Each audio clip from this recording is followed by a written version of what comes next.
Assalamualaikum warahmatullahi wabarakatuh. Halo Sobat Paterna, kembali lagi bersama kita di Pokabeb, podcast asik bareng Beb. Nah, kali ini kita akan kedatangan tamu yang sangat-sangat spesial nih.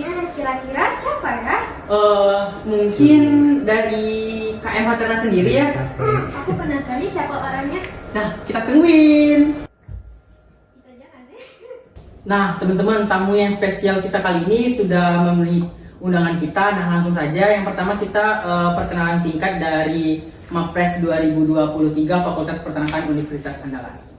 Boleh diperkenalkan diri Abang terlebih dahulu? Oke, baik. Sebelumnya perkenalkan, nama saya Agusti Adonis Abimanyu.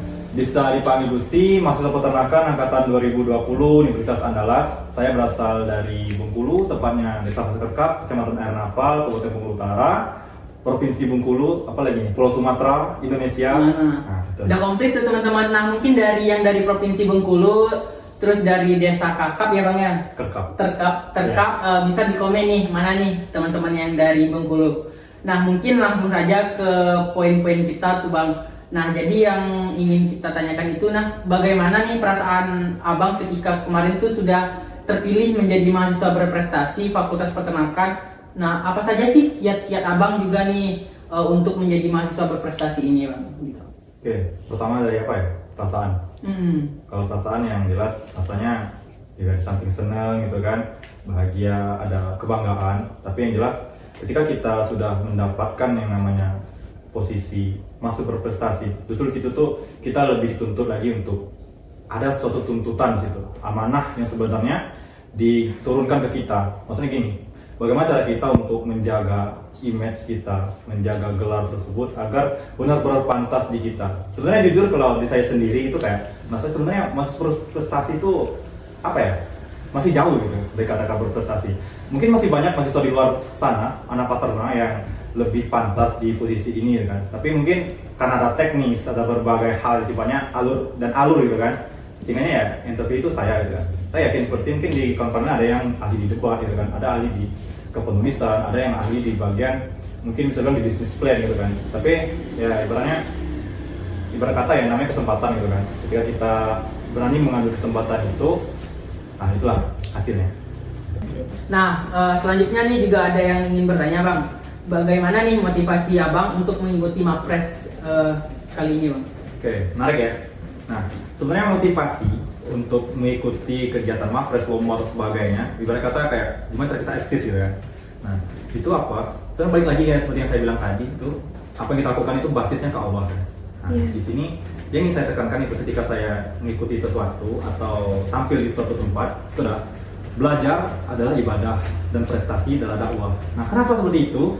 Kalau yang namanya belajar itu yang udah kewajiban setiap muslim kan, setiap manusia lah karena dia belajar kan, gimana cara dia untuk improve dari 0% ke 0,1% gitu kan, itu udah cukup sebenarnya. Nah, tapi kalau kita bicara tentang dakwah, nah itu tadi ketika belajar dari ibadah, prestasi adalah dakwah. Dan dengan prestasi ini, ketika kita muncul di permukaan, orang-orang akan mengenal kita. Oh, ini sosok Mapres kan, oh dia seorang juara ya kan, oh dia seorang ketua atau apa ya kan. Nah situ ketika orang tahu si sosok siapa, katakanlah si Gusti ya kan, nah orang pasti bakal coba untuk menggali lebih dalam informasinya, dia apa yang dilakukannya gitu kan, ibadahnya seperti apa yang dia lakukannya, dia bergerak di bidang apa, organisasi apa yang dia ikuti gitu kan. Sehingganya lingkup dakwah yang ingin disampaikan tadi, yang ingin disebarluaskan tadi itu tersampaikan dari kata-kata belajar dari ibadah dan prestasi dalam dakwah tadi.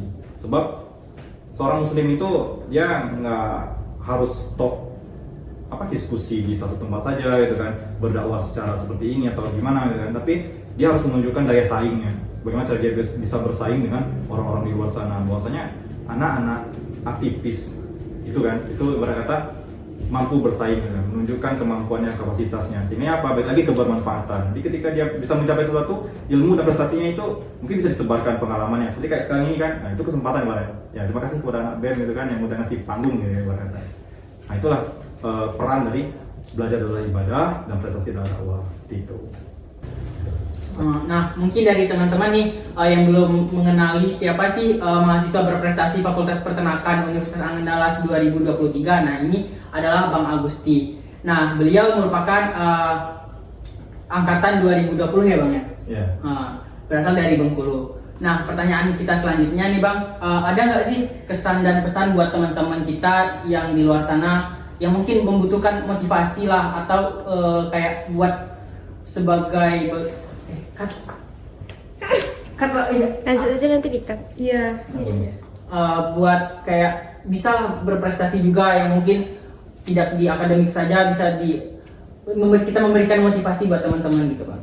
Oke, sebenarnya kalau kita melihat dari hal yang paling mendasar, yang namanya mahasiswa itu sudah berprestasi. Kenapa? Karena kita bisa dibilang kita udah di satu langkah dibanding kawan-kawan yang lain, katakanlah maaf bicara gini ya, nggak lanjut kuliah gitu kan, atau kawan-kawan lain yang udah putus sekolah atau memilih hal-hal jalan yang lainnya.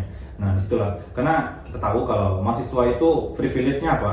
Idealismenya, terus apa? Logikanya dan sebagainya, mindset gitu bicara itu. Nah, sebenarnya kalau bicara berprestasi, semua mahasiswa itu berprestasi. Dan baik lagi ke gelar mahasiswa berprestasi, MAPRES ya. MAPRES itu sebenarnya pilihan bagi kita. Kita mau berkembang di mana? Apakah kita mau berkembang di akademik atau suatu prestasi, ajang kompetisi, atau di bidang aktivis gitu kan, atau dari bidang-bidang dakwah lainnya. Mereka semuanya itu berprestasi di bidangnya masing-masing, hanya saja di Fakultas Peternakan khususnya gitu kan, itu emang mengadakan ibaratnya kata gelar mahasiswa yang berprestasi. Tentu tadi harus apply dengan esai, apply dengan karya gitu kan, atau gagasan kreatif dan sebagainya. Tentu itu alur yang sifatnya mungkin ribet gitu kan, pada kata orang lain.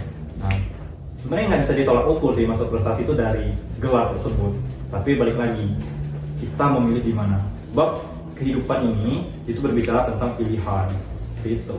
Jadi ketika kita memilih jadi mahasiswa berprestasi silahkan kan, atau mahasiswa yang hobinya penelitian silahkan. Ibarat kata berprestasi dengan style kita masing-masing. Gitu.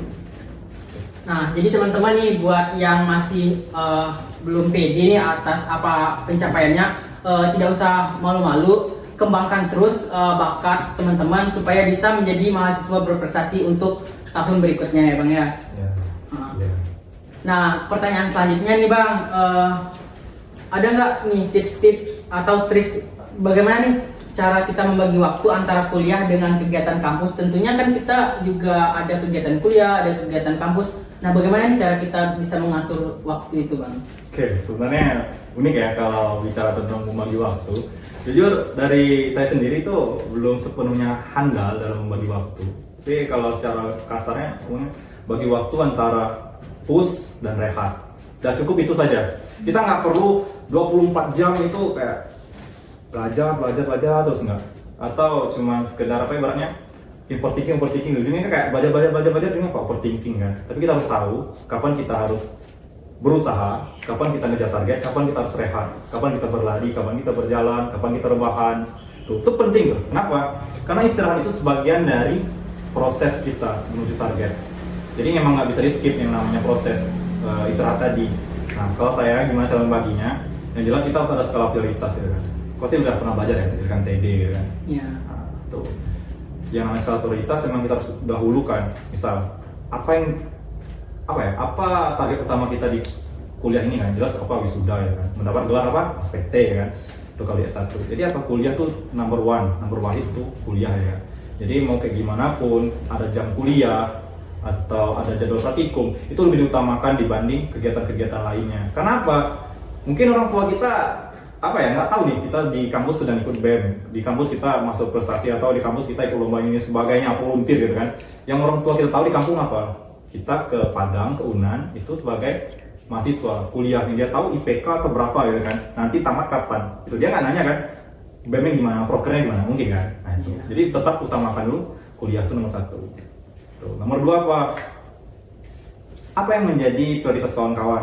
Apakah kawan-kawan ini memang bergerak di prestasi lomba ya kan?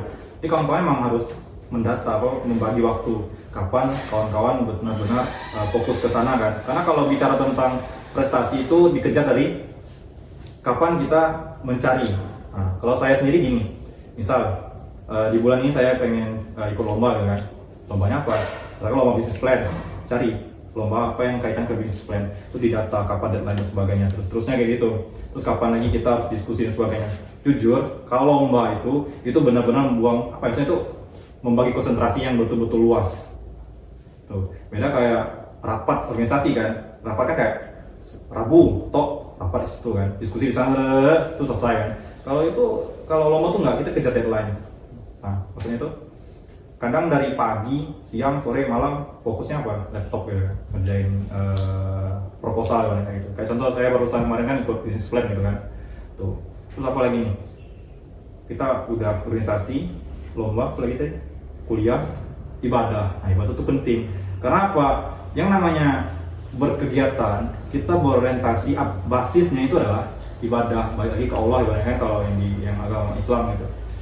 Ibarat kata segala hal yang kita lakukan di dunia ini itu bakal ujung-ujungnya dikembalikan ke Allah kan. Jadi kalau kita buat kegiatan tanpa dilandasi rasa ingin balik ke Allah, itu kayak sia-sia gitu. Yang kita kejar apa? Dunia gitu kan.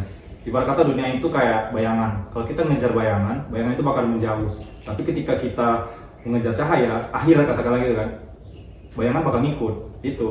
Saya pernah dapat quotes kayak gini gitu kan, dari teman saya. Dia bilang kayak gini, ketika kita minta gelas, yang dikasih itu cuma gelas.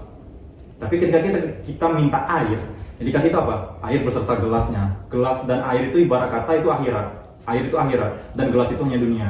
Jadi makanya ketika kita ingin berkegiatan berorientasi pada suatu akhirat, jelas ya, akhirat bakal mengikuti. Nah, balik lagi ke ini tadi, bagaimana cara kita membagi waktu. Membagi waktu yang jelas itu tadi, kita jelas apa skala prioritas kita, apa yang harus dikerjakan. Dan yang terakhir, yang benar-benar penting untuk dilakukan adalah kapan waktu kita istirahat. Berkata malam nih kawan-kawan istirahat. Dah, kalau saya sendiri nih, di chat di atas jam 9 tuh udah malas ya kan, malas meski itu kayak penting atau apa, di telepon ya. Ketika saya sudah berbaring di kasur, HP sudah saya letakkan, HP bunyi nih, itu kayak besoknya dibalas kan, orang tahu kan itu jam malam kan. Tuh. Misal kayak di lembaga dakwah kampus FSI, kamu tahu ya,